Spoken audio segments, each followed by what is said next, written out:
किसी को अंधेरे में डर लगता है, किसी को ऊंचाई से डर लगता है, या किसी को जॉब नहीं मिल रही है, किसी की शादी नहीं हो रही है, किसी की वाइफ से नहीं पट रही है और सास की बहू से नहीं पट रही है। तो ये सब इश्यूज क्या कहीं ना कहीं हमारे डीएनए में, हमारे साथ में कैरी फॉरवर्ड हो रहे हैं। एक महिला आई मेरे पास, अबाउट 42 इयर्स ओल्ड थी, और वो आई कि मुझे बहुत सुसाइडल टेंडेंसीज हैं और ये पहले नहीं था और मेरे को जीना है क्योंकि मेरे 2 बच्चे हैं जिनकी रिस्पॉन्सिबिलिटी मेरी है, क्योंकि मेरे हस्बैंड की डेथ हो चुकी है, उनका मर्डर हुआ था। हम सब कुछ लेकर बैठे हैं, सारे ट्रॉमास हमारे अंदर हैं। जैसे कृष्ण जी बोलते हैं ना, सब आपके अंदर ही है, आपका भगवान भी आपके अंदर है। हम एक्चुअली ना कभी भी सेम माँ बाप के बच्चे नहीं होते। मतलब अरे ये क्या कह दिया आपने।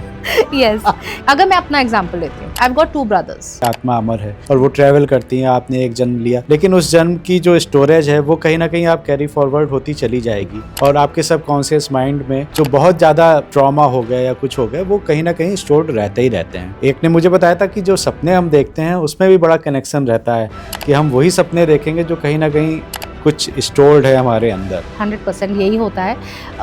इनफैक्ट मेरे पास एक केस है जिसमें एक लेडी आई थी, नाइटमेयर्स, मतलब वो सपने में देखती थी कि वॉर हो रही है मेरे आसपास, एक लड़ाई चल रही है। ऐसा रूम बनाते हैं जहाँ पे कोई किसी को नहीं जानता, जैसे हम लोग यहाँ बैठे हैं, आप नहीं जानते मेरी क्या स्टोरी है जब तक मैं बताऊंगी नहीं। पर मैं आपको, अगर मैं अपनी एनर्जी दे दूं, अभी बोलूं कि आप रुचिका उपल हैं, तो आप एक्चुअली में मेरी तरह ही बात करने लग जाएंगे। क्या बात कर रही है? आत्मा को लेके और भूत प्रेत, किसी ने किसी को कुछ करा दिया है, कोई काला जादू कर दिया है, ब्लैक मैजिक कर दिया है, तो सबसे पहले ध्यान उसी में चला जाता है हमारा। तो ऐसा भी आपके साथ में कोई केसेस होंगे? एक ये फैमिली इन पर्टिकुलर मुझे याद है जो बहुत प्रॉब्लम में थी। उनके पास इनफैक्ट ये पैसे भी नहीं थे कि फीस दे दें। तो जब हमने उनका ट्रॉमाग्राम किया, अगेन मैपिंग करा, तो पता चला कि उनके 2-3 पूर्वज ऐसे थे जो जमींदार थे और उन्होंने एक्चुअली लोगों के साथ बहुत गलत किया हुआ है।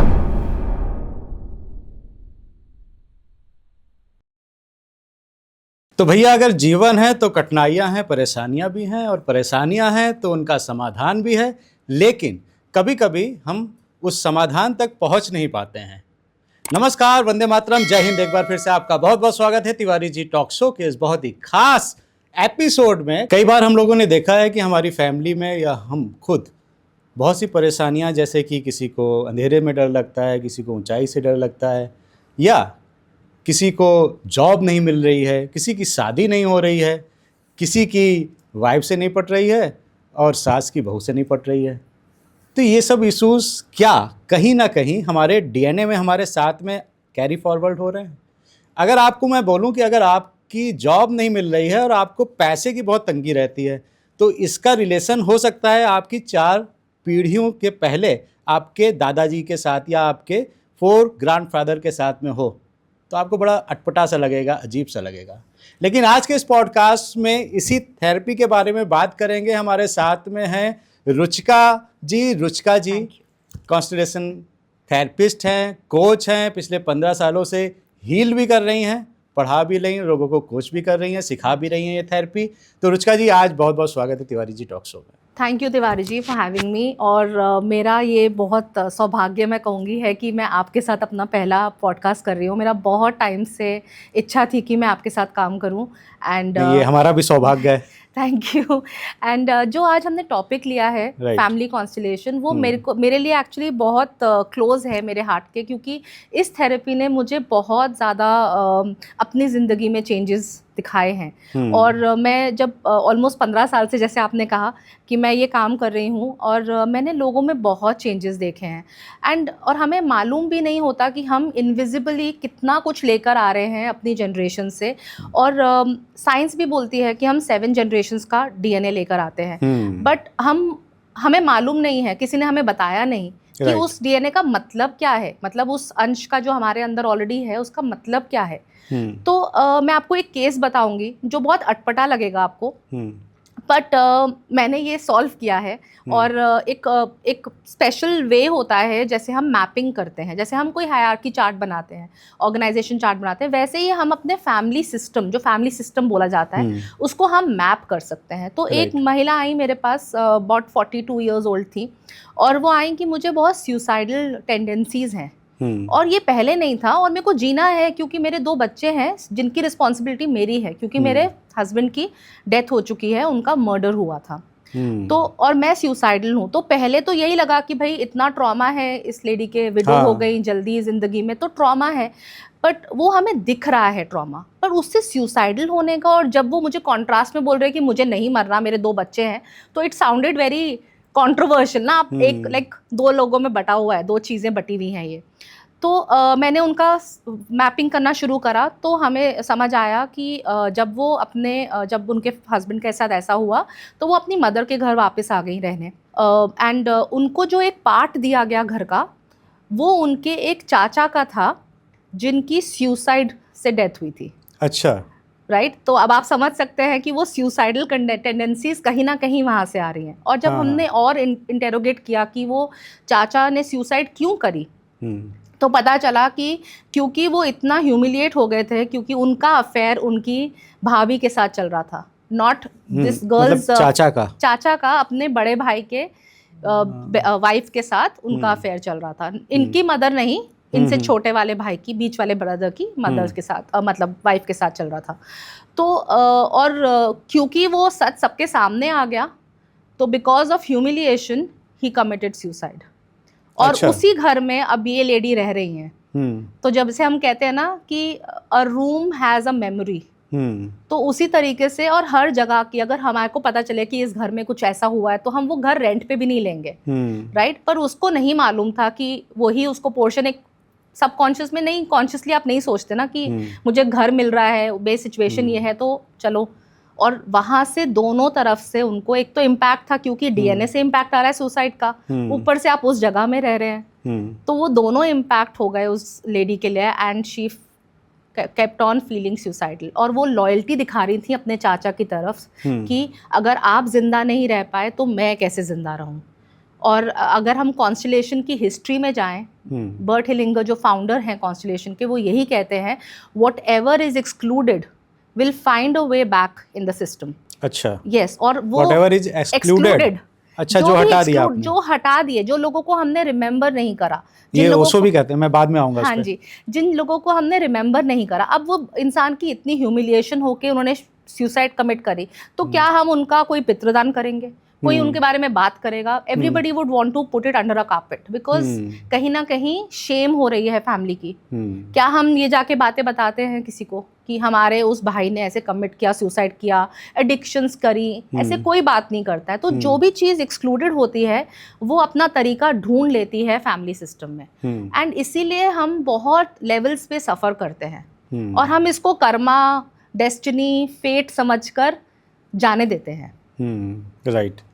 लेकिन ये जैसे आमतौर पे लोग कह देते हैं कि किसी ने सुसाइड किया या उसकी अकाल मृत्यु हो गई, अकाल मृत्यु के कारण उसकी आत्मा भटकती है और वो अप्रोच करती है। हाँ जी। तो इस तरह से अगर समझें कि क्या चाचा जी की आत्मा उसको इस तरह से बार बार कर रही थी कि हाँ, कहीं ना कहीं हाँ। और अगर मैं आत्मा बोलूँ तो मैं ये बोलूँगी कि वो एनर्जी है।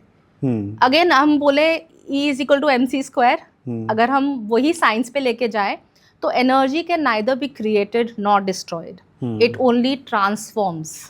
सो हम कहीं नहीं जा रहे, हम आत्मा हमारे अंदर अभी है, वो आत्मा बाहर आ जाएगी, राइट। पर वो रहेगी तो यहीं, मे बी एक अलग रैल्म पे रह लेगी, पर एनर्जी तो हमारे अंदर भी है उनकी। उस आत्मा की एनर्जी अगर मेरे अंदर है, तो अगर मैं रिप्रोड्यूस करती हूँ, जो नॉर्मली हम ह्यूमन बींग्स आए हैं यहाँ करने, तो मेरी बेटी के अंदर या मेरे बेटे के अंदर भी है, मेरे बच्चों में भी तो आएगी ना, उसका अंश तो वही है। उसको हम जीन्स बोलते हैं, राइट। तो वो जा कहीं नहीं रहा। अब आप उसको जेनेटिकली डीएनए बोल दो, आत्मा बोल दो, एनर्जी बोल दो, सब सेम है। अच्छा, इट इज प्योरली एनर्जी। आत्मा इज ऑल्सो एनर्जी। उसको कहने का तरीका अलग है बस। राइट। तो रुचिका जी, आप इतने सालों से ट्रीट कर रही हैं, आप हील कर रही हैं 15 सालों से, तो मोस्टली कौन सी प्रॉब्लम लेके ज़्यादा लोग आते हैं आपके पास में? देखिए, फैमिली कॉन्स्टलेशन इज़ बेसिकली ना इंटरजनरेशनल ट्रॉमा, ठीक है। तो हम सब कुछ हैंडल कर सकते हैं, पर मोस्टली जो लोग आते हैं वो पैसे का, करियर का, रिलेशनशिप्स का, जैसे मैंने आपको बताया सुसाइडल टेंडेंसीज, एडिक्शंस, ये सब लेकर आते हैं। अच्छा। तो और हम देखते हैं कि सब चीज़ें इस वर्क में इस काम के साथ हो सकती हैं। मतलब इस थेरेपी में it's like an umbrella therapy, सब कुछ हम कवर कर सकते हैं। Because end of the day हमारा जो एक मेन वो है कि हम सब कुछ लेकर बैठे हैं, सारे ट्रॉमास हमारे अंदर हैं। जैसे कृष्ण जी बोलते हैं ना, सब आपके अंदर ही है, आपका भगवान भी आपके अंदर है, तो सिमिलर है। हाँ। तो अगर मेरे अंदर सब कुछ है तो मैं सब कुछ सॉल्व करने की क्षमता भी रखती हूँ। And that is why cases हर तरीके के आते हैं, बट ये वाले केसेस ज़्यादा आते हैं। और जैसे ही आपने शुरू में बोला था इंट्रोडक्शन में कि पैसे की प्रॉब्लम एक्चुअली 4 या 5 जनरेशन से भी आ सकती है। और हम देखते भी हैं, अगर हम रियल लाइफ एग्जांपल्स भी देखें, हमने काफ़ी बार देखा होता है ना कि एक जनरेशन बहुत पैसा कमाती है, दूसरी जनरेशन ठीक रहती है, मैनेज कर पाती है, मज़े कर पाती है। हाँ, मज़े भी करती है, बट उसको कहीं ना कहीं एहसास होता है कि मेरे पिछले लोगों ने काम किया है। तीसरी जनरेशन को कोई एहसास भी नहीं होता और वो रिटेन भी नहीं कर पाती पैसा। और चौथी जनरेशन उसी हाल में होती है जो ग्रेट ग्रैंडफादर्स थे, वो वहां वापस पहुंच जाते हैं। और ये भी आपने देखा होगा, अभी कौन बनेगा करोड़पति, 6 करोड़ की लॉटरी तो लग गई, मिल गए पैसे, हाँ। पर वो क्या रिटेन कर पाए उस पैसे को? नहीं, वो बिहार का था एक लड़का, तो उसका वो मैंने पढ़ा था केस। हाँ जी, वो नहीं कर पाए। और ये पहली बार नहीं है, जब 5 लाख की भी एक बार कौन बनेगा करोड़पति में 5 या 10 लाख का भी एक किसी ने बम्पर जीता था, तब भी वो रिटेन नहीं कर पाए। बहुत सारे ऐसे केसेस मिलेंगे आपको। बिल्कुल। और वो यही हो रहा है क्योंकि हमारे को वो एजुकेशन ही नहीं है, हमारे अंदर वो जीन्स ही नहीं है जो हम रिटेन कर पाए। या हम इतनी लॉयल्टीज हम बोलते हैं, बर्टलिंगर बोलते हैं कि हम लॉयल रहते हैं फैमिली को। क्यों लॉयल रहते हैं? क्योंकि हम सबको, हमारा बेसिक चीज़ क्या है, हमें फिट इन होना है। रिलेशनशिप्स में भी, घर में भी, सोसाइटी में भी हमें फिट इन होना है। और जहाँ हम फिट इन नहीं होते हैं, हम उस चीज़ को कर्व कर लेते हैं। अगर मेरा टोन ऊंचा है, पर अगर आपको ये पसंद नहीं आ रहा है तो मैं धीरे बोलना शुरू कर दूंगी, क्योंकि मुझे आपके साथ बात करनी है, आपके लेवल पे बात करनी है। राइट। ओके, सो हम यही करते हैं और हम इसको बोल देते हैं कि ये हमारी शैडो है, शैडो साइड। तो सारी थेरेपीज कॉन्स्टलेशन में मर्ज होती हैं। अगर हम पास्ट लाइफ बोलें, वो भी कॉन्स्टलेशन में हम कर सकते हैं, क्योंकि सेम प्रिटेक्स की हम जनरेशंस और रीइंकार्नेशन वाली थ्योरी पे चले तो। और अगर हम बोलें पैसे का, रिलेशनशिप्स, ये सब कुछ हम हील कर सकते हैं। और यही केसेस आते हैं और with in a span of 1 to 2 months, in fact पहले कॉन्स्टलेशन से ही आपको इम्पैक्ट दिखना शुरू हो जाता है, इतना क्विक होता है। अच्छा, ये पैसे वाला पॉइंट मुझे बड़ा इंटरेस्टिंग लगा। तो अभी ये मुझे एकदम से याद आया कि अब देखिए अंबानी जी और मुकेश और अनिल। तो मुकेश देखिए कितना उसने इंक्रीज़ किया और बढ़ाया बिजनेस को, जबकि अनिल के लिए फिर से वही दिक्कतें चालू हो गई हैं। हाँ, अभी जस्ट उसका कुछ ना कुछ अभी कुछ रेट पड़ी, ऐसा कुछ करके आया। तो अब 2 भाई हैं, 2 भाई में एक भाई तो बड़ा अच्छा कर ले गया, सेकंड जनरेशन का, एक नहीं कर पाया। हाँ जी। इसके पीछे क्या है? ये भी हम समझें तो हम एक्चुअली ना कभी भी सेम माँ बाप के बच्चे नहीं होते। मतलब अरे ये क्या कह दिया आपने? यस। क्योंकि हाँ। जब, अगर मैं अपना एग्जांपल लेती हूँ, ठीक है, I have got 2 brothers. Okay. जब मैं पैदा हुई थी, मेरी मॉम सिर्फ 19 साल की थी। अच्छा। 18 में उनकी शादी हुई, 19 में और 19 में मैं हो गई, मतलब लिटरली 9 months में। ओके। ओके, तो वो 19 साल की लड़की थी अगर हम अपने पेरेंट्स को देखें। और मेरे फादर कुछ होंगे 25-26 के, 7 साल का फ़र्क है उनमें, तो अप्रॉक्सीमेटली वही एज होगी। तो उस टाइम पे उनकी बेटी मैं थी। अच्छा। राइट, 19 साल की। हाँ। पर जब मेरा छोटा भाई हुआ, बीच वाला भाई हुआ, तो वो 2 साल छोटा है मुझसे, तो मेरी मम्मी 21 साल की थी। ठीक है। तो अभी वो क्या आपको लगता है 19 साल की और 21 साल में, 2 साल में क्या उनमें कोई चेंज नहीं आएगा? नहीं आया होगा, 100%। और उनके लिए पहला एक्सपीरियंस तो मैं थी, डायपर चेंज करना, खाना कैसे खिलाते हैं, बर्थ कैसे करते हैं, उन्होंने सीख लिया। अब जब सेकंड आया तो उनको ये एक्सपीरियंस था ना, तो क्या वो सेम मदर थी? इमोशनली भी सेम मदर नहीं थी, फाइनेंशियली भी सेम मदर नहीं थी, ना मेरे फादर सेम फादर थे। तो हम एक्चुअली कभी भी सेम पेरेंट्स के बच्चे होते ही नहीं हैं। क्योंकि वो चेंज हो चुके होते हैं। राइट, ये थोड़ा सा वो आ गया इसमें, साइकोलॉजी आ गई या कि at that moment of time जो आपका ऑरा है या जो एनर्जी है वो सेम नहीं है। सेम नहीं है, और Right. आपके हालात भी सेम नहीं है, आपके सर्कमस्टांस भी तो बदल जाएंगे ना, अच्छे के लिए बुरे के लिए, एनीथिंग कैन हैपन, लाइफ है। राइट। तो जब मेरा छोटा भाई आया तो उनके सिचुएशंस बहुत अच्छी थी, क्योंकि मुझे बोला जाता था कि जब से तुम आई हो हमारे घर में खुशहाली आई है। लकी हो, नहीं, लड़की लड़कियों के आई, होने पे मोस्टली बोलते ही हैं। तो मैं आई तो गाड़ी आई। हाँ। तो ऐसे चीजें मुझे बोला गया है, not that I want to say this, but तो उसके आने तक वो एक स्टेटस बढ़ चुका था, वो एक लेवल बढ़ चुका था। तो उसको जो परवरिश मिली वो मुझे नहीं मिली, और जो तीसरे को मिली वो शायद हम दोनों को नहीं मिली, क्योंकि तब तक तो वो एक्सपर्ट हो चुके थे कि उनको पता है कि इसने तो 2 बजे तक अब रात को उठाना ही है, 4 बजे ये होना है। तो एक तरह से ना वो आपको इट्स बिकम्स ईजियर। जो आप पहले टास्क करते हो वो हमेशा मुश्किल होता है, उसके बाद वो चीज़ें धीरे धीरे आसान होती रहती हैं। तो आपको लगता है वो मैं तो ऐसे ही कर सकती हूँ अब। तो मतलब ये जो आउटकम आएगा, मान लीजिए कि वो बच्चा 18 साल का हुआ, तो आफ्टर 18 ईयर्स जो आप थी वो आपके भाई नहीं थे और दूसरे भाई भी नहीं थे। बिल्कुल, जिंदगी अब मेरा क्वेश्चन यहाँ पे है, अगर ट्विंस हो तो?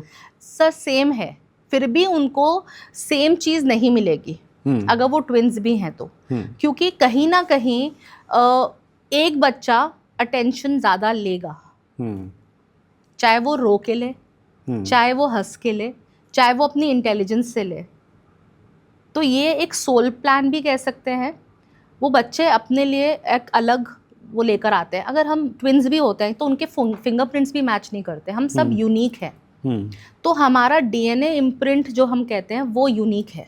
तो जो मेरे को डेस्टिनी बोले या इसको बोले कि जो मुझे इस लाइफ में मिलेगा वो किसी और को नहीं मिलेगा। चाहे वो इन फॉर्म ऑफ मेरे पेरेंट्स बोलो, चाहे पैसा बोलो, चाहे एजुकेशन बोलो, वो आप सर्कमस्टांसेस वैसे ही क्रिएट करोगे जैसे कि आपका इम्प्रिंट है। Okay, right. तो उसी हिसाब से आप फिर उसको डेस्टिनी बोल के हम सब कुछ भूल जाते हैं और हम कहते हैं कि डेस्टिनी है जी, ऐसे ही चलेगा। बट मुझे लगता है हम उसको चेंज कर सकते हैं। और मैंने अपनी लाइफ में बहुत लोग देखे हैं जिन्होंने अपने वो ब्लूप्रिंट से हटकर चीज़ें करी। अगर कोई आप एग्जांपल दें, ये जो अभी हम लोग बात कर रहे हैं पैसे को लेके, तो पैसे की तंगी या जॉब ना लग रही हो, तो ऐसा कोई केस अगर आप बताएं। या एक बहुत इंटरेस्टिंग केस है मेरे पास। इनफैक्ट वो हमारी पार्टीशन से लिंक्ड है। अच्छा। 1947 से 1947। और हमें लगता है कि शायद हम लोग फ्री हो चुके हैं तो भी हमारे पे कोई इम्पैक्ट नहीं है, बट ये हाल ही में आया था मेरे पास एक केस। और ये क्लाइंट हैं, इनकी ना जॉब नहीं लग रही थी और ये बाहर जाने का इनको बहुत है कि मेरे को बाहर रहना है, और ये रह भी आए। मतलब 5 साल के लिए गए, फिर वापस आना पड़ गया, वीज़ा नहीं हुआ एक्सटेंड, फिर दूसरी बार गए 2-3 साल के लिए, वहाँ कुछ लीगल इशू हो गया, फिर वापस आना पड़ा। He is almost around 50 now. और वो उनको कोई अब जॉब ही नहीं मिल रही, ना इंडिया में ना बाहर। और वो ऐसी इंडस्ट्री से बिलोंग करते हैं जहाँ कभी जॉब की कमी हो नहीं सकती। हॉस्पिटैलिटी, अच्छा। आप जानते हैं हॉस्पिटैलिटी में कभी भी, बिल्कुल, और वो भी ऐसे, मतलब he is into the catering part. तो खाने पीने की, जिसको शेफ का अगर एक्सपीरियंस हो उसको क्या कमी होगी काम की। और वो आ रहे हैं कि मेरे पास तो काम नहीं है, मैं तो 6 महीने से घर बैठा हूँ, मुझे समझ नहीं आ रहा। And he heard me on some webinar कि हम ऐसा काम करते हैं। तो आए और हमने काम शुरू किया। तो हमने पहली सिर्फ हम क्या करते हैं, हम शुरू में सिर्फ उनको और उनके करियर को लिया हमने, कि जॉब को सिर्फ वही लिया, 2 चीज़। और हमने जब जॉब को प्रोब करना शुरू किया कि कहाँ से प्रॉब्लम आ रही है, तो पहुँचे हम दादी पे। अच्छा। अब दादी की स्टोरी ये थी कि जब वो इंडिया आ रही थी, उनके हस्बैंड को मर्डर कर दिया और वो वापस उनके साथ, उन्होंने नहीं देखा पर उनको ये लगता है कि उनका मर्डर हो गया होगा। She doesn't know the whereabouts of the husband. And जब वो आ गई अपने बेटे को लेकर, जो कि मेरे क्लाइंट के फादर हो गए, उन्होंने यहाँ बहुत स्ट्रगल किया। अच्छा। पैसा तो कुछ था नहीं हाथ में, रिफ्यूजी बनकर आए, जो सबका हाल था, सबका यही हाल था।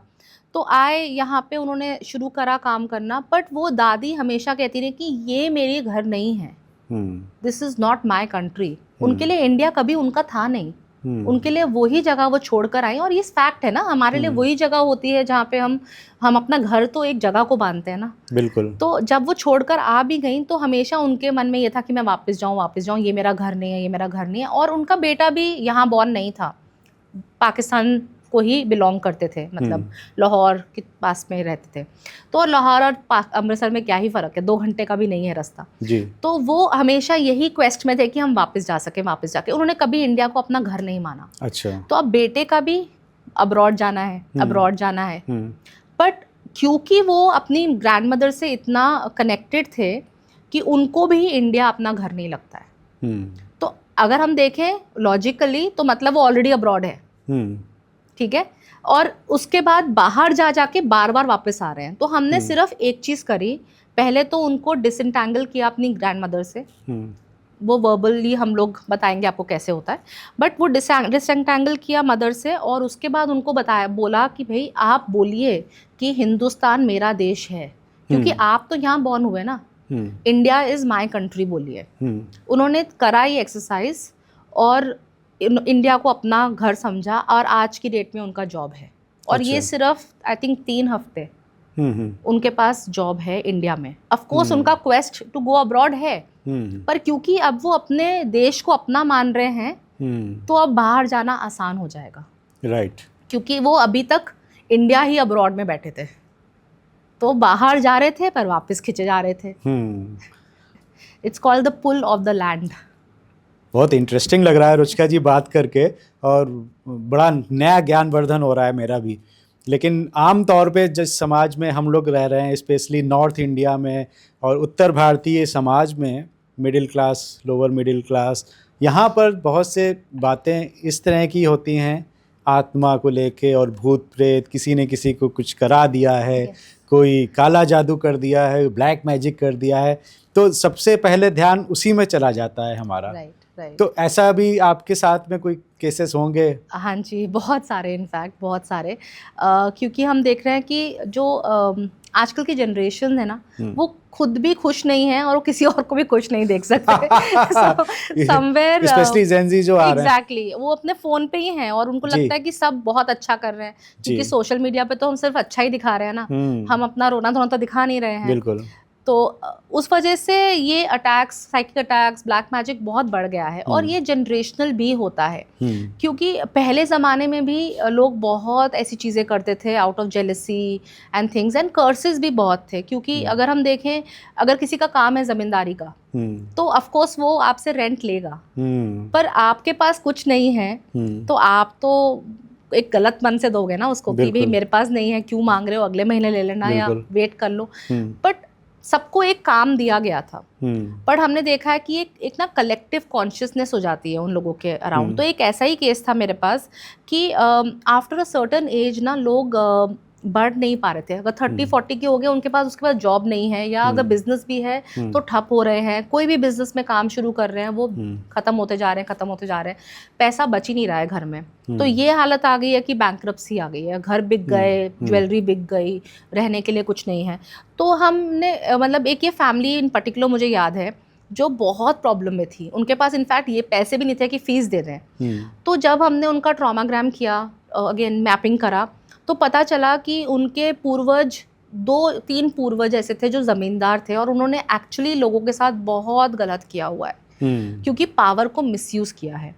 तो एक वो कलेक्टिव विक्टिम थे उनके। अच्छा। तो जब कलेक्टिव विक्टिम हो जाते हैं तो वो अपने कर्सेस देते हैं, और वहाँ से उनकी स्टोरी शुरू हुई।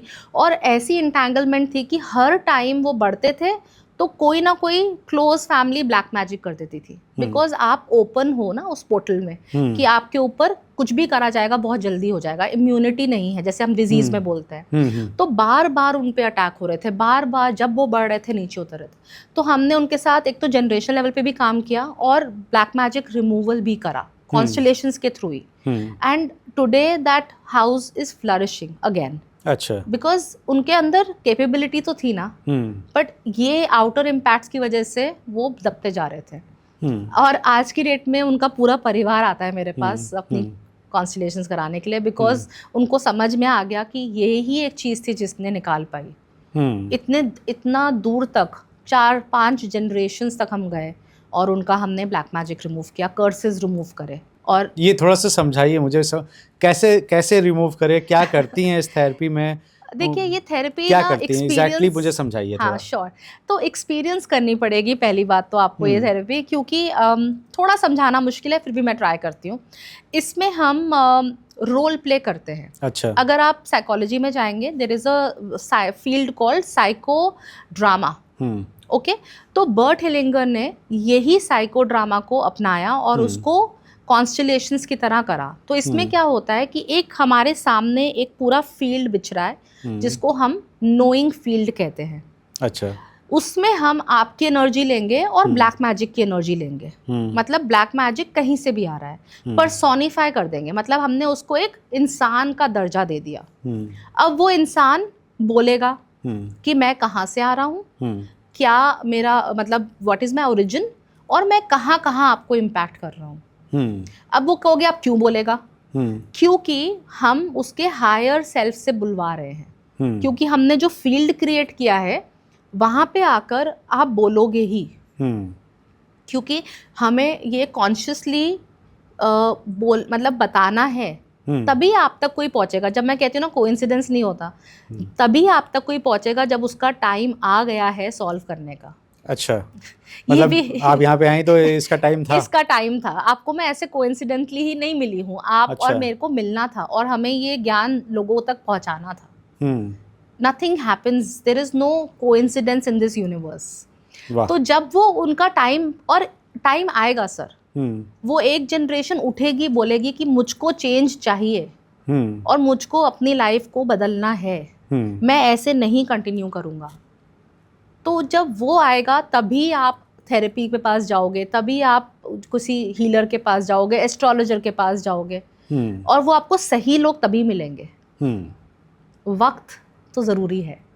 ओके। बट वो केस में क्या हुआ कि हमने उनका जब कलेक्टिव कॉन्शियसनेस को क्लियर करा, कर्सेस को क्लियर करा, और टाइम लगा, बट एक ही कॉन्स्टेलेशन के बाद जो यंगेस्ट बच्चा था उनके घर का, उसको जॉब मिल गई। अच्छा। तो एटलीस्ट खाने का इंतज़ाम हो गया। जो उनके पास फीस देने का पैसा नहीं था, एटलीस्ट उनका रोज़मर्रा का शुरू हो गया फ्लो आना।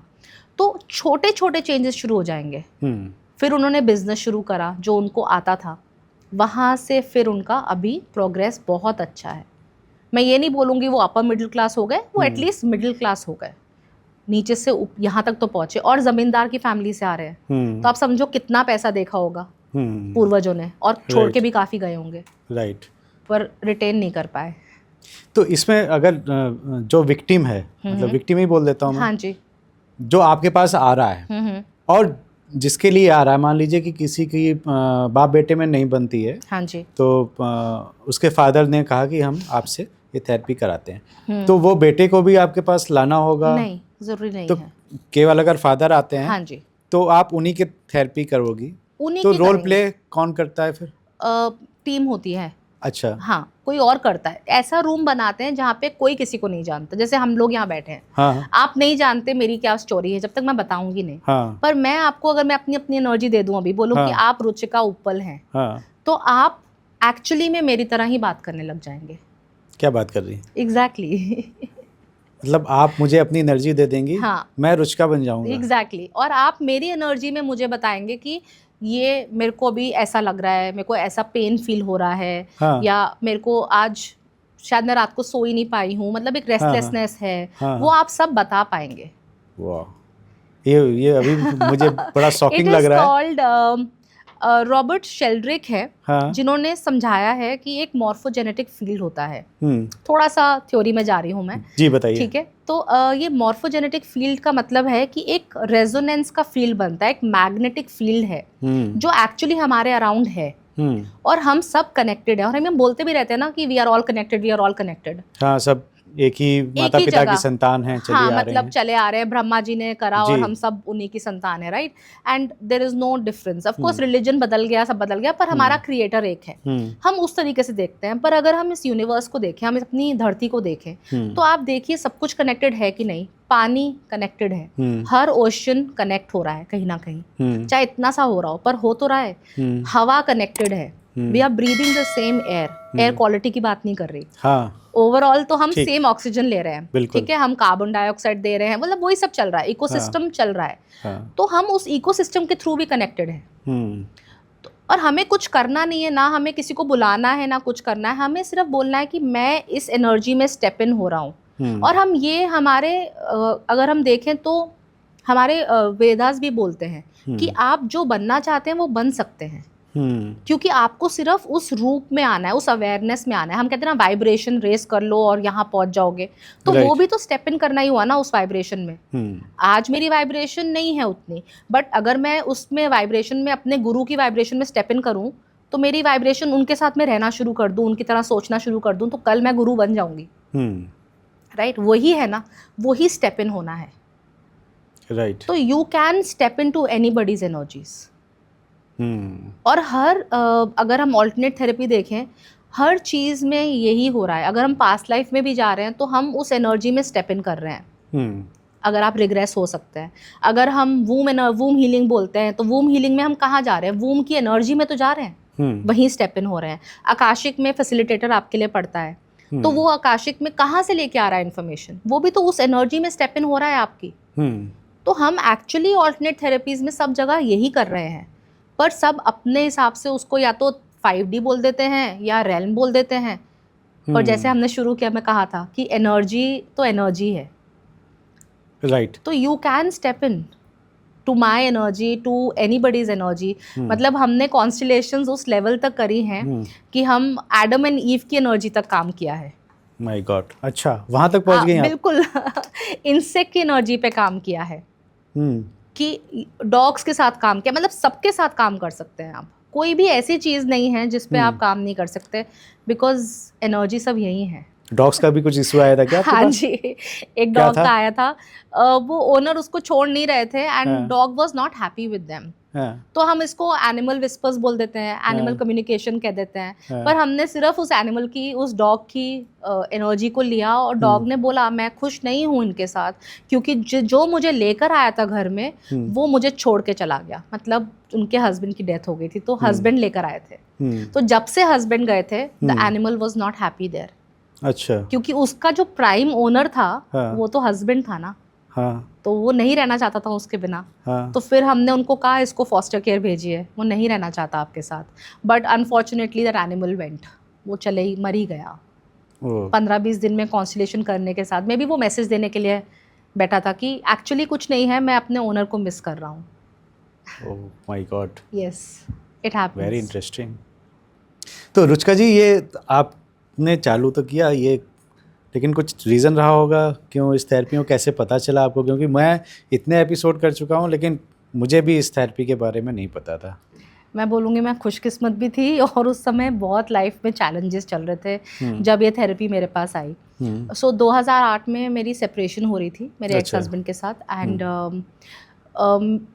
मतलब not knowingly and not wanting to, but I had to leave my daughter.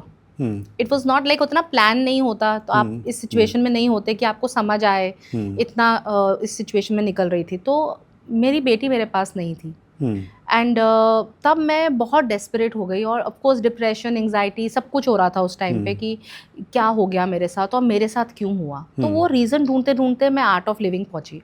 अच्छा। क्योंकि स्ट्रेस बहुत था, डिप्रेशन बहुत था। किसी ने बोला ठीक है एटलीस्ट ये तो करो, ब्रेथ करके आप निकालो तो सही स्ट्रेस अपनी बॉडी का, कैसे जियोगी ऐसे। श्री श्री रविशंकर। हाँ जी, वहाँ से शुरुआत हुई, एंड ऑफ कोर्स बहुत अच्छी रही वो क्रिया, मैं अभी भी आज तक करती हूँ। बट उसके बाद फिर आंसर्स नहीं मिले। मतलब ये था कि हाँ स्ट्रेस निकल गया पर आंसर नहीं मिल रहा है। तो मेरी क्वेस्ट जारी रही, मैंने बहुत सारी मोडालिटीज़ ढूंढी, एंजल थेरेपी, लामा फेरा, आकाशिक रिकॉर्ड, पास्ट लाइफ, आप मतलब आप बोलिए, और मैंने वो करा है, एक्सेस कॉन्शियसनेस सब किया है मैंने।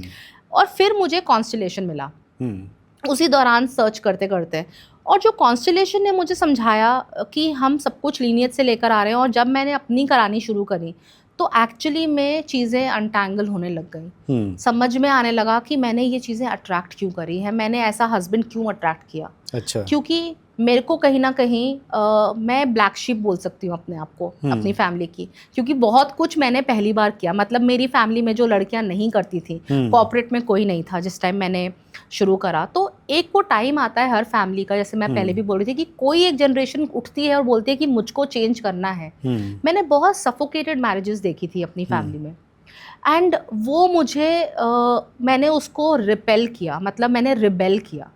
तो वो मुझे शायद इसी वजह से ऐसा हस्बैंड मिला कि मैं वो हिम्मत ला सकूं अपनी लाइफ में, अपनी फैमिली को दिखा सकूं कि एक लड़की अकेले भी कुछ कर सकती है। तो वो जब समझ में आने लगता है ना, तो आपको एक स्ट्रेंथ मिल जाता है, वो वाई मी वाला क्वेश्चन हट जाता है कि मेरे साथ। तो मुझे उससे स्ट्रेंथ मिला। अब आप कहेंगे बेटी को क्यों छोड़ना पड़ा, तो उसका भी एक जनरेशनल वो है, रीज़न है। बेटी मतलब मेरी फर्स्ट बेटी, मैरिज से हाँ मेरी बेटी है, एंड उसको क्यों छोड़ा आपने, उसको अबैंडन क्यों करा। तो वो भी एक मुझे जनरेशनल लूप मिला कि कोई मेरी जनरेशन में था 3-4 पीढ़ी पहले जो अपने जैसे होता है ना, हम अपने बच्चे को चाचा को दे देते हैं, उनका बच्चा नहीं हो रहा ऐसे करके। हाँ। तो किसी मदर ने ऐसा किया था। अच्छा। और एक बच्चा नहीं, 5 बच्चे उनसे ले लिए गए थे। ओह। क्योंकि और किसी का बच्चा ही नहीं हो रहा था। तो उन्होंने अपने 5 बच्चे लूज किए। तो कहीं ना कहीं वो एंटैंगलमेंट मैंने ली, और बच्चा सामने होते हुए भी मेरे पास नहीं रहा। सेम सिचुएशन, घर में तो है ना बच्चा, पर मेरा नहीं कह सकती, क्योंकि उस बच्चे के अंदर तो आ जाएगा ना कि ये मेरी माँ है या वो मेरी माँ है। तो बच्चे को नहीं बताना है, इसलिए वो चुप रहे, साइलेंस, इसको सीक्रेट्स कहते हैं, फैमिली सीक्रेट। और हम कोई बोलता नहीं है, आप देके कहते हैं भूल जाओ, वो तुम्हारा नहीं है बच्चा। तो हम, मेरे साथ भी कुछ ऐसा ही हुआ कि बच्चा होने के बावजूद भी सुख नहीं है बच्चे का। अब एस्ट्रोलॉजर के पास जाओगे तो वो बोलेंगे ना कि आपको तो सुख ही नहीं है, बट क्यों नहीं है भाई, वो तो ढूंढना पड़ेगा। जब तक वो आंसर नहीं मिलेगा, जब तक इंसान खुश नहीं हो सकता। पर जब मुझे वो आंसर मिला तो मैंने उसको एक्सेप्ट किया, एंड मेरी रिलेशनशिप मेरे बच्चे के साथ आज बहुत अच्छी है। उसके बर्थडेज, उसकी ट्रिप्स, हम सब साथ में होते हैं। जब मुझको ये समझ में आया कि मेरी बेटी का और मेरा क्या कनेक्शन है और मैं क्या प्ले कर रही हूँ, मतलब क्या इंटेंगलमेंट को लेके आई हूँ, तो मेरे को वो एक तो सेपरेशन आसान हो गई समझनी कि क्यों हुआ, आंसर मिल गया ना कि क्यों हुआ। और दूसरा ये हो गया कि मैंने फिर उस रिलेशनशिप पे बिल्डअप करना शुरू करा। तो आज की डेट में उसके बर्थडेज, उसका ट्रिप्स, वो सब हमारे साथ ही है। एंड ना हो के भी she is more than involved in me, in my family, and I'm involved with her. So वो अभी सेपरेशन नहीं लगता। वो ये लगता है कि हॉस्टल में पढ़ने गई है, आई जाएगी, बच्चे पढ़ने जाते ही हैं, तो वो लेना आसान हो गया। नहीं तो एक इंसान के लिए, और स्पेशली मदर के लिए, ये बहुत मुश्किल, बहुत पेनफुल था वो टाइम। मुझे एकदम से याद आ गया, अभी मैंने एक एपिसोड किया था, उन्होंने बताया था कि सपनों का भी बहुत कनेक्शंस रहता है बिल्कुल हमारे जीवन में। और उन्होंने एक ऐसे ही केस बताया कि एक लेडी थी, फीमेल थी, उनको रोज़ रात में सपना आता था कि उनका एक पड़ोसी उनका रेप कर रहा है और वो घर में जा रही। फिर उन्होंने वो पूरा बताया इस तरह से कि उनको कैसे हील किया है इस तरह से करके।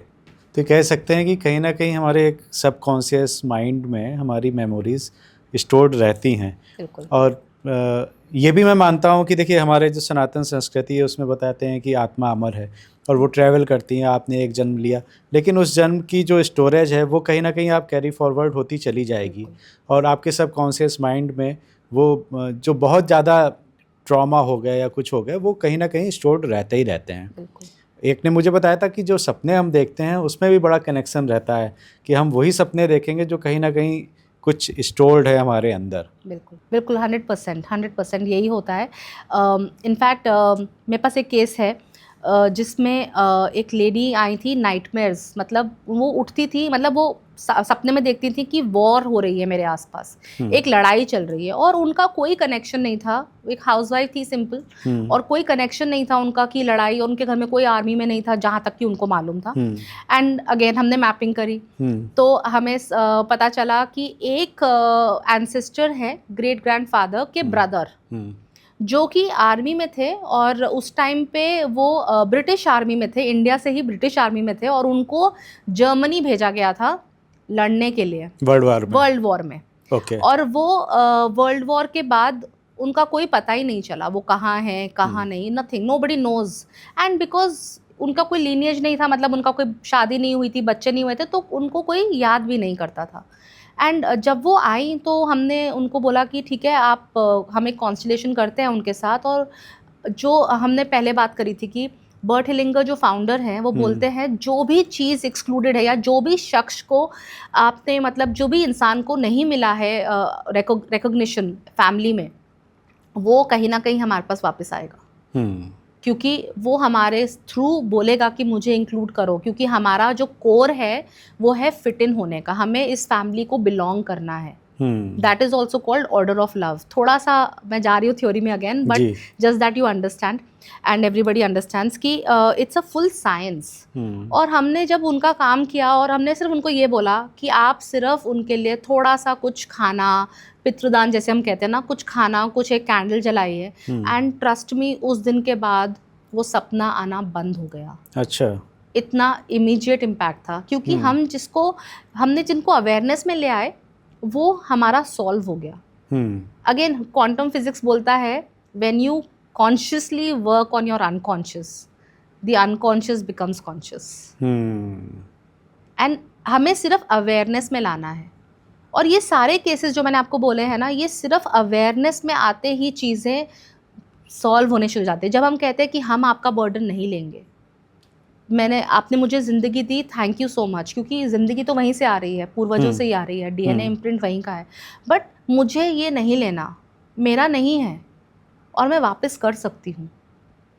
और मैं अपनी ज़िंदगी में बोल सकती हूँ कि सिर्फ अब जो मेरी ज़िंदगी है मैं चलाना चाहती हूँ। जो मेरी डेस्टिनी है मुझे मिले, बट किसी और की डेस्टिनी मैं नहीं लूँगी। बस इतना ही करना है, अवेयरनेस में लेके आना है। लेकिन वो ट्रिगर आउट कैसे, एक आम आसान कैसे पता चलेगा? बस वही, इसीलिए थेरेपी में आना पड़ता है, इसलिए आपकी जरूरत पड़ती है। एग्जैक्टली पता करने के लिए, अवेयरनेस में आने के लिए भी आपको कोई हेल्प करेगा। क्योंकि ये बहुत इनविजिबल है। और एक्चुअली अगर देखा जाए, सब लोग बोलते हैं ट्रॉमा इज इनविजिबल। हम ट्रॉमा समझते हैं कि एक एक्सीडेंट हो गया, वॉर का आ गया, नहीं, इतना क्विक रिस्पॉन्स नहीं है, पूर्वजों का है। और साइंस भी बोलता है अब तो, एपिजेनेटिक्स के थ्रू साइंस बताता है कि हमारा जो डीएनए है वो सिर्फ 8 या 7 या 8% हमारा फिजिकल है। मतलब मेरे बाल कैसे हैं, मेरी आँख कैसी है, मेरा नाक कैसा है, बट उस 48% हमारे बिहेवियरल एंड कल्चरल इम्प्रिंट्स हैं जो हमारे साथ हुआ। तो सिर्फ वॉर छोड़िए तो बड़ी बड़ी चीज़ें हैं, पर अगर मेरे को बॉडी शेम किया गया है, अगर मेरे को बुली किया गया स्कूल में, तो वो भी मेरे को चेंज कर रहा है एज अ पर्सन, और वो मेरे जेनेटिक्स इम्प्रिंट में आएगा। और हो सकता है अगला जो जनरेशन है उसको भी वो कुछ इम्पैक्ट करे। इनफैक्ट ऐसा एक केस है मेरे पास, ऑटिज्म वाला एक बच्चा आया है, एंड मैपिंग में हमने देखा, और उसका ऑटिज्म तो है, समझ आ रहा है, बट वो बोलता भी नहीं है। वो सिर्फ, and he is 8 years old, वो सिर्फ अम्मा अम्मा बोल रहा है, but he is not, he can speak, that means अम्मा बोल रहा है तो बोल सकता है, पर वो बोलता नहीं है। और हमने उसकी 2 generations ही अभी मैप करी। उसके फादर को, जो कि डॉक्टर है आज की डेट में, उनका टंग टाई होता है एक, जो बचपन में डिटेक्ट हो जाता है कि वो बच्चा पूरा नहीं बोल पा रहा, सर्जरी भी करा देते हैं। पर इस बच्चे को, जो उनके फादर हैं, उनको तब तक पता नहीं चला जब तक कि वो खुद मेडिकल स्कूल नहीं गए। अच्छा। कि वो टंग टाए हैं। अच्छा। तो आप सोचो कि उनका बचपन पूरा, मतलब 17-18 में जाते हैं बच्चे पढ़ाई करने MBBS की, तब उनको समझ में आया कि उनका टंग टाए है, और उस पूरी टाइम में वो वैसे ही बोल रहे हैं। तो शेम है, ह्यूमिलिएशन है, लोगों ने मजाक बनाया होगा उनका कि तुम तो बोल नहीं पाते, तुम क्या डॉक्टर बनोगे, सब कुछ हुआ होगा, पर वो पढ़ पढ़ के पहुंच गए। फिर वहां पे उन्होंने 18 साल में अपना सर्जरी कराया टंग टाई का। ओके। उससे ऊपर गए। पर 18 साल तो उन्होंने ट्रॉमा झेला ना। बिल्कुल। तो ऑटिज्म का ये केस, ये वजह है कि बच्चे में इतना ट्रॉमा है, इतना सब्जेक्शन है, इतना रिजेक्शन है कि वो बच्चे ने ऑटिज्म के रूप में उसको ले लिया। अब उससे ऊपर वाली जनरेशन, उनके father at the age of 35, the father had some diabetic का कुछ उनका हुआ, स्पाइक हुआ डायबिटीज़, और उनका जो स्पीच थी वो स्लरी हो गई। अच्छा। मतलब वो ठीक नहीं बोल पा रहे थे। हाँ। तो धीरे बोलते लग गए, सोच सोच के बोलने लग गए, जैसे स्टैमर करते छोटे बच्चे, पर स्लरी वॉइस हो गई। तो वो 35 इयर्स में उनके साथ ये सब चीज़ हुई, और सबको ही बोलने का प्रॉब्लम है। तो ये बच्चे ने ऑटोमेटिकली लॉयल्टी ले ली इन दोनों से कि आप नहीं बोल पाए तो मैं क्यों बोलूं। सेम। एंड अभी उसका थेरेपी चल रहा है, चेंजेस आएंगे, टाइम लगता है बट आएंगे, बिकॉज 2 जनरेशन, और हम जब कहते हैं 7 जनरेशन हम डीएनए लेके बैठे हैं, तो अगर हम रफली हर जनरेशन को 50 साल भी सोचे कि उन्होंने जिया, अपनी ज़िंदगी जी 50 ईयर्स भी, सो 350 साल होते हैं। तो अब सोचिए 350 साल में हम कितना कुछ लेके बैठे हैं। क्या कुछ नहीं देखा हमने, क्या छूटा क्या होगा? किसी का अफेयर होगा, किसी का एक्स्ट्रा मैरिटल होगा, कुछ ऐसे केसेस होंगे जहाँ ऑनर किलिंग हुई होगी, किसी को मार दिया गया होगा, सुसाइड्स होंगी, मर्डर्स होंगी। अगर हम पर्सनल हिस्ट्री देखें, बुली हुआ होगा, कोई तो होगा ऐसा जिसको बहुत में भी मारा पीटा गया हो। तो ये सब कुछ हुआ है अभी। और अगर हम पूरी मतलब देखें यूनिवर्स में कितने चेंजेस हुए हैं, ये हमारे अर्थ पे कितने चेंजेस हुए हैं, तो 300 साल की हिस्ट्री देखिए, क्या कुछ नहीं हुआ। कितनी वॉर्स हुई, न्यूक्लियर वॉर हुई, होलोकॉस्ट हुआ, क्या चीज़ नहीं हुई है। तो कहीं ना कहीं वो सब हमें इम्पैक्ट कर रही है विदाउट अस नोइंग। बिल्कुल। और इधर 200-250 साल में तो बहुत चेंजेस हैं। और सब कुछ इन्वेंशन सभी अभी हुई हैं, उससे पहले क्या था? नहीं था कुछ। जंगल राज, तो हमने जंगल राज भी देखा है। एग्जैक्टली, जंगल राज भी देखा है हमने। तो हमारा फर्स्ट इंस्टिंक्ट क्या है? सर्वाइवल। अगर अभी आप उठ के आएंगे मेरी तरह तो मैं भी तैयार हो जाऊंगी लड़ने। तो हमारा इंस्टिंक्ट ही वो है। तो हमने क्या कुछ नहीं देखा है। सो तिवारी जी, मैंने आपको इतने सारे केसेस बताए, ठीक है। ये लगेगा कि शायद सब मैं मनगढ़ंत बता रही हूँ, because it's different therapy. But मैं आपको अभी एक केस बताती हूँ जो आप सब लोग रेजोनेट कर सकते हैं। ये केस है बहुत क्लोज हमारी कंट्री से लिंक्ड है, क्योंकि हम ब्रिटिशर्स के रूल में थे बहुत लंबा, राइट। तो अगर हम ब्रिटिश रॉयल फैमिली को देखते हैं, ठीक है, हम क्वीन एलिजाबेथ को जानते हैं जी, पर क्वीन एलिजाबेथ आई कैसे गद्दी पे? हायरार्की क्या है उनकी? क्या बताइए। उनका एक्चुअली उनको नहीं आना था थ्रोन पे, उनके फादर को थ्रोन नहीं मिलना था, वो सेकंड इन लाइन थे सक्सेशन के। उनसे बड़े भाई थे Edward, king Edward 8। Okay, he was the Elder child और वो मोनार्क भी बन गए। पर उन्होंने वॉलिस सिम्पसन्स करके एक लेडी थी, जिनका मतलब he was madly in love with her. अच्छा। एंड उनकी वजह से उन्होंने अपना किंगडम रिनाउंस कर दिया और एब्डिकेट हो गए और यूएस चले गए। अच्छा। जो वॉलिस सिम्पसन्स थे, लेडी थी, वो एक्चुअली एक अमेरिकन सोशलाइट थी, and she was divorce twice before meeting this king. Edward को मिलने से पहले वो 2 बार डिवोर्स हो चुका था उनका। और ब्रिटिश मोनार्की उनका जो कॉन्स्टिट्यूशन है और प्लस उनका जो किंगडम का जो मतलब है वो चर्च पे बेस्ड है। और उस टाइम पे डिवोर्स चर्च में एक्सेप्टेड नहीं था, तो वो उनको अपनी क्वीन नहीं बना सकते थे, बट वो उनसे शादी करना चाहते थे। तो उनको एक ही चारा मिला कि वो इस रिस्पॉन्सिबिलिटी को छोड़ दें। और बिकॉज उन्होंने रिस्पॉन्सिबिलिटी छोड़ी तो उनके ब्रदर थे एल्बर्ट, जो कि बाद में बने किंग जॉर्ज। किंग जॉर्ज का उन्होंने अपने लिए नेम लिया, और king George is the father of queen Elizabeth and Margaret. And queen Elizabeth being the Elder child, उनको ये क्वीन का मतलब उनको ये राजपाट मिला। अब हम वॉलिस सिम्पसन तक क्यों पहुँचे?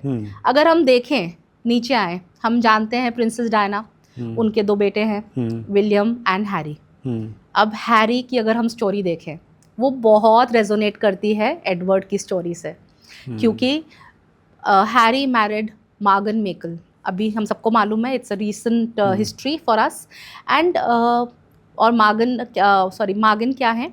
She is a she is an American socialite, she is an American actress. And Harry ने रिनाउंस नहीं करा क्योंकि उनको परमिशन मिल गई, क्योंकि मार्गन भी शी इज़ ऑल्सो डिवोर्स्ड। उनको परमिशन मिल गई शादी करने के लिए और रॉयल फैमिली में रहने के लिए, तो बहुत बढ़िया हो गया था।